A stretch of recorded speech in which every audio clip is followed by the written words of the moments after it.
এই মুহূর্তের সবথেকে বড় খবর, এবার বড় পদক্ষেপ জাতীয় নির্বাচন কমিশনের। আগামী বছর অর্থাৎ 2026-এর মার্চ অথবা এপ্রিলে ভোট হতে চলেছে, কিন্তু তার আগেই 2026-এর ভোট নিয়ে বড় পদক্ষেপ নির্বাচন কমিশনের। কি হয়েছে চলুন বিস্তারিত দেখে নেওয়া যাক। তবে তার আগে আপনাদের কাছে অনুরোধ, ভিডিওটি ভালো লেগে থাকলে লাইক, কমেন্ট, শেয়ার এবং সাবস্ক্রাইব করতে একদম ভুলবেন না। চলে আসি বিস্তারিত খবরে। এসআইআর-এর মাঝেই পশ্চিমবঙ্গে ভোট প্রস্তুতি শুরু করল রাজ্য মুখ্য নির্বাচনী আধিকারিকের অফিস।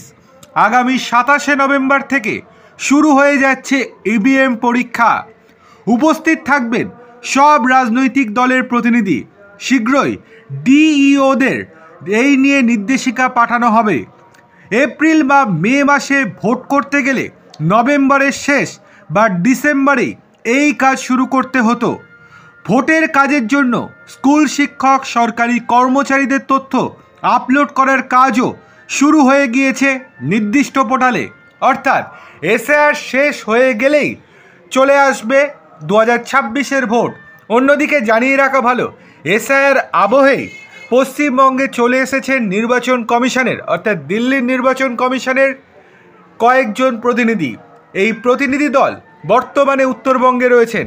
সেখানে ঠিকঠাকভাবে এসআইআর-এর কাজ হচ্ছে কিনা পুঙ্খানুপুঙ্খ খতিয়ে দেখছেন।